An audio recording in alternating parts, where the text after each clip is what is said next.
Good morning, class 7th. So, students, we are on chapter number 2, Interior of the Earth. And in the previous classes, we have done that the interior of the Earth is mainly divided into three parts: crust, mantle, and core. And we have done the details of all these three structure, which is in our Earth, inside our Earth. We have done crust, we have done mantle, and we have done core in detail.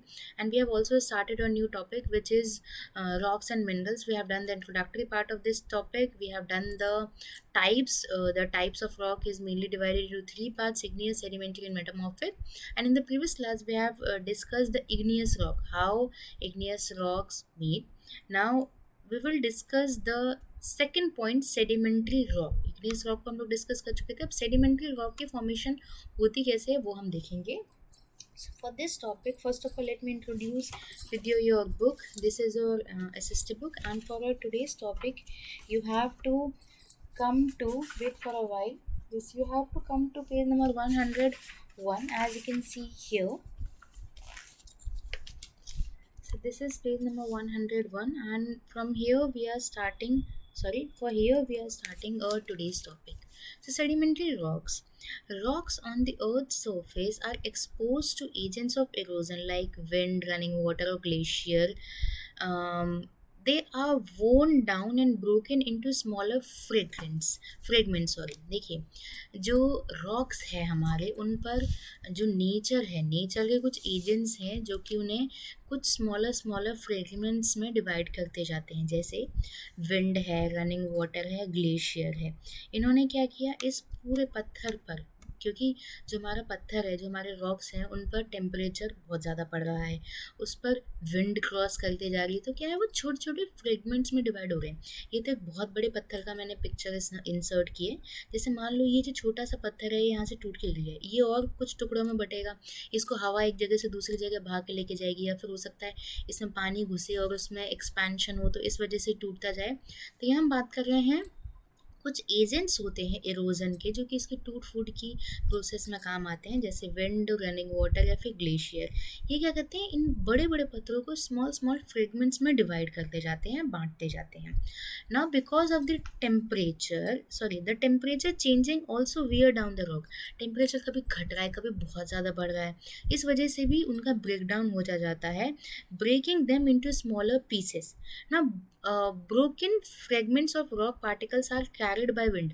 अब जो टुकड़े या फिर जो भी particles नीचे गिरे हैं, जो फ्रेगमेंट्स नीचे गिरे हैं, that are carried from one direction to another direction, or one place to another place by wind.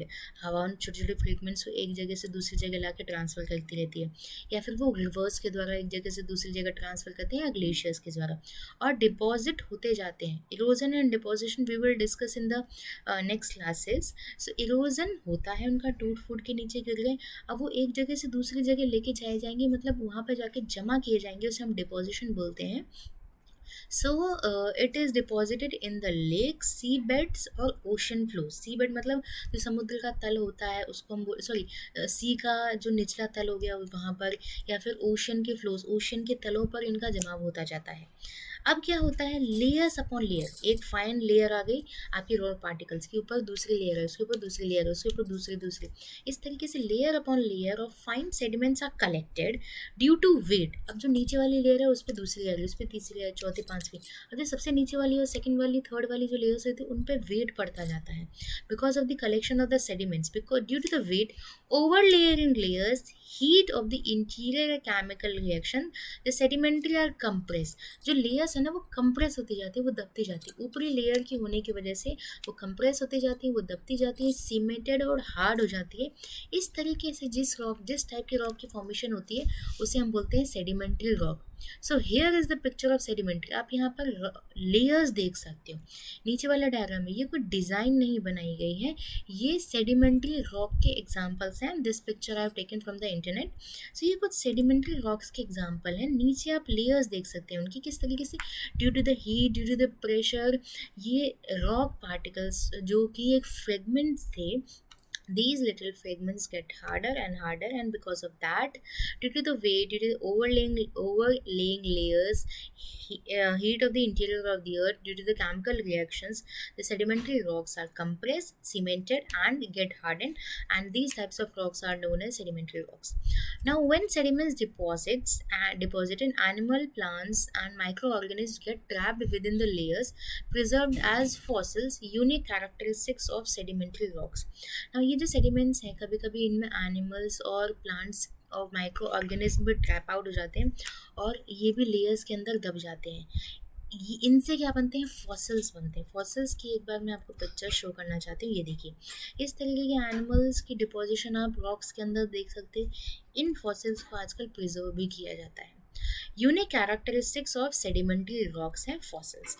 Now, large deposits of dead plants and animals trapped within the sedimentary rocks. Sediments get changed into coal and petroleum geological periods known as fossil fuels. अब देखिए, इनकी वजह से जो dead animals है और plants है वो ट्रैप आउट हो जाते हैं आपके पत्थरों के अंदर, और because of the heat, because of the temperature वो बदल जाते हैं, वो चेंज हो जाते हैं कोयले में और पेट्रोलियम के अंदर. जियोलॉजिकल कई सालों का प्रोसेस है, 1-2 साल का प्रोसेस नहीं है कि हमने कोई जो एनिमल है उसको गाड़ दिया और फिर वो पेट्रोल में बदल जाएगा, कोयले में ट्रांसफॉर्म हो जाएगा, ऐसा कुछ भी नहीं है.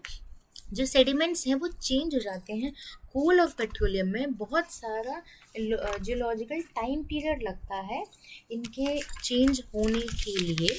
सो यहाँ पर बात की जा रही है, डिपोजिशन हो जाता है, चेंज हो जाते हैं पेट्रोलियम और आपके कोल के अंदर कई सालों के पीरियड में. इन्हें हम बोलते हैं फॉसिल फ्यूल्स. नाउ अब हम आगे बढ़ते हैं. ये तो आपके सेडिमेंट्री रॉक्स के एग्जांपल हैं, ये भी सही, ये आपके फ्रेगमेंट्स में बढ़ गए. नाउ कुछ आगे पॉइंट्स हैं. Sandstone, sandstone made of grains and sands और shale, for example are example of mechanically formed sedimentary rock. ये देखिए, ये डिज़ाइन नहीं है, मैं अगेन बोल रही हूँ कि ये सेडिमेंट्री रॉक्स हैं. ये सैंड के ग्रेन से और शेल से बने हैं, जिसकी वजह से मैकेनिकली फॉर्म्ड हो चुके हैं सेडिमेंट्री रॉक. इस तरीके से जो बनेंगे ना आपके रॉक्स, जो सैंड से बन रहे हैं और शेल से बन रहे हैं, बहुत ज़्यादा हार्ड नहीं होते हैं ये रॉक्स, इन्हें हम बोलते हैं सेडिमेंट्री रॉक.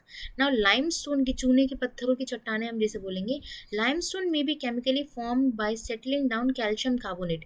ये देखिए, लाइमस्टोन के नीचे पिक्चर है, कैल्शियम कार्बोनेट सेटल डाउन हो गया, ऑर्गेनिक डिपॉजिट्स उनके अंदर हो गए, क्लस्टर्स ऑफ शी सेल्स उनके अंदर हो गए, फिर वो दबते गए due to the heat and pressure, वो प्रेस आउट होता गया और इस वजह से लाइमस्टोन की फॉर्मेशन हो जाती है. तो ये लाइमस्टोन की चट्टानें हैं, ये सैंडस्टोन की चट्टानें हैं. सेडिमेंट्री रॉक्स कंटेन, उनके अंदर होता क्या है, आयरन ओर होता है, मैग्नीशियम होता है और बॉक्साइट होता है. बॉक्साइट मतलब ओर ऑफ एल्यूमिनियम, कच्चा हम जैसे बोलते हैं ओर. Now sandstone and limestone are used in building. अब देखिए, सैंडस्टोन और लाइमस्टोन ये दोनों के दोनों are use in building materials, provide us fossil fuels. Fossil हमने बता दिया था ऊपर, जब आपके ट्रैप हो जाए एनिमल्स और प्लांट्स अंदर, and raw material for the cement and fertilizer industry. ये नहीं है कि इस टाइप के रॉक्स का कोई यूज़ नहीं है, इन्हें अलग अलग जगह पे यूज़ किया जाता है. बिल्डिंग मटेरियल्स में यूज़ किया जाता है. फॉसिल फ्यूल्स हमें ये प्रोवाइड कराते हैं, like petroleum and coal. And raw material हमारे सीमेंट के लिए, फर्टिलाइजर इंडस्ट्रीज के लिए भी इस टाइप के रॉक्स का बहुत ज़्यादा यूज़ है. So by this topic we have completed a sedimentary rock. In the previous class we have completed the igneous rock. The rocks has been mainly divided into 3 parts: igneous rock, sedimentary rock, and we have done igneous and sedimentary in this, we have done sedimentary in this class. Now we will discuss some of the question and answers, question number A and question number B in this class. Question number A, multiple choice question है. This question you have to do in your book. Rock formed from solidification of molten magma are known as igneous rock, sedimentary rock, stratified rock or metamorphic rock. See, igneous rock and sedimentary rock we have done. Sedimentary तो layers की वजह से बनता है, but जब molten magma ठंडा हो जाता है और जब वो solid हो जाता है तो उसकी वजह से igneous rock बनते हैं. So the correct answer is igneous rock. The main elements of the continental crust are silicon and aluminium, sial जिसे हम बोलते हैं। The zone which accounts the earth magnetism, सबसे अंदरूनी पार्ट जहाँ पर अर्थ का मैग्नेटिज्म मिलता था, फाइंड आउट होता था, वो था कोर। क्रस्ट नहीं था, मेंटल नहीं था, सबसे लास्ट वाला core. After metamorphism limestone changes into marble. ये कुछ मेटामॉर्फिक रॉक्स के पार्ट हैं, that we will discuss in the next class, तब आपको बहुत अच्छे से समझ में आ जाएगा। It is impossible to reach to the centre of the earth because the core is very deep, extremely hot, extremely cold. देखिए, इसका आंसर डीप हो सकता है, हॉट भी हो सकता है, पर हम यहाँ पर डीप कर रहे हैं क्योंकि वो बहुत ज़्यादा गहरा है, इसलिए हम लोग अंदर नहीं जा सकते। क्योंकि गर्म है इसलिए भी हम अंदर नहीं जा सकते, क्योंकि गहरा है, वहाँ पर टेम्परेचर नहीं है, वहाँ पर टेम्परेचर बहुत ज़्यादा है, इस वजह से भी बहुत ज़्यादा डिफिकल्टीज होती हैं। Now the inner most layer of the earth is known as core, crust, mantle core. Crust is the upper most layer, the second layer is known as the mental, and the innermost layer is known as the core. Molten rocks inside the earth is known as magma. Study of earthquake waves, इसको हम बोलते थे seismology. Seismologist ये पढ़ चुके हैं हम लोग। Plants and animal of the past preserve in sedimentary rocks are known as fossils. We have just this portion, जो प्लांट्स एंड एनिमल्स प्रिजर्व हो जाते हैं सेडिमेंट्री रॉक्स की, उन्हें हम बोलते हैं फॉसिल्स, एंड मैंने उनकी पिक्चर्स भी दिखाई हैं आपको। Recycling and conversion of rocks, rock की एक साइकिल चलती है जिससे वो वापस जैसे थे उसी फॉर्म में आ जाते हैं, उसे हम बोलते हैं rock cycle. Fine broken rock fragment को हम लोग बोलते हैं सेडिमेंट्स, जो कि सेटल डाउन हो जाते हैं और जो हार्ड होते जाते हैं, फिर उसके बाद सेडिमेंट्री रॉक की फॉर्मेशन होती है। So what you have to do, you have to complete question number A and question number B in your book and send it to me. तो एक बार हम वापस से सेडिमेंट्री रॉक को एक क्विक रिवीजन के साथ यहाँ पर फिनिश आउट कर लेते हैं। सेडिमेंट्री रॉक, अर्थ के सरफेस में बहुत सारे एजेंट हैं जो कि इरोजन करते हैं, डिपोजिशन करते हैं। इनके एजेंट्स का नाम है विंड। हवा चीज़ों को या फिर माउंटेन्स को या फिर रॉक्स को कुछ पार्ट्स में डिवाइड कर देती है, छोटे छोटे स्मॉल फ्रेगमेंट्स में डिवाइड कर देती है। उसको एक जगह से दूसरी जगह लाने का काम करते हैं विंड, रिवर, ग्लेशियर्स करती है, और उन्हें लाकर जमा कर देती है लेक, सी बेड्स और ओशन फ्लोर्स के अंदर। धीरे धीरे वो सेडिमेंट जमा होते जाते हैं और वो दबते जाते हैं, जिस वजह से वो हार्ड हो जाते हैं, सीमेंटेड हो जाते हैं, कंप्रेस हो जाते हैं। इनसे बनते हैं आपके सेडिमेंट्री रॉक। हमने फॉसिल फ्यूल्स के एग्जांपल देखे थे। फॉसिल्स मतलब जब आपके ऑर्गेनिज्म, छोटे छोटे ऑर्गेनिज्म या प्लांट्स या एनिमल्स प्रिजर्व्ड हो जाए, वहीं पर उसके अंदर रह जाए, उन्हें हम बोलते हैं फॉसिल्स। और ये आपके फॉसिल्स का एग्जांपल भी मैंने आपको शो किया था, इस तरीके से आपके फॉसिल्स के एग्जांपल हैं। अब जब ये एनिमल्स चेंज हो जाए, जब ये सेडिमेंट्स जो हैं डेड प्लांट्स के, एनिमल्स के, जब वो फंसे हुए हैं वो चेंज हो जाए, उनका ट्रांसफॉर्मेशन हो जाए इनटू कोल और पेट्रोलियम, उसे हम बोलते हैं fossil fuels. These are the pictures of sedimentary rocks. Sandstone बन रहा है सैंड से और शेल से, और लाइमस्टोन बन रहा है आपके कैल्शियम कार्बोनेट से, ऑर्गेनिक डिपॉजिट्स और क्लस्टरिंग ऑफ शेल से। ये काम कहाँ आते हैं? बिल्डिंग मटेरियल्स में फॉसिल फ्यूल्स हमें प्रोवाइड कराते हैं। रॉ मटेरियल सीमेंट का है, और फर्टिलाइजर इंडस्ट्रीज के लिए भी इस टाइप के रॉक्स को काम में लिया जाता है। So I hope you all have understood what do you mean by sedimentary rock. What you have to do, you have to do question number A and B in your book and send it to me. That's for today's class. Thank you.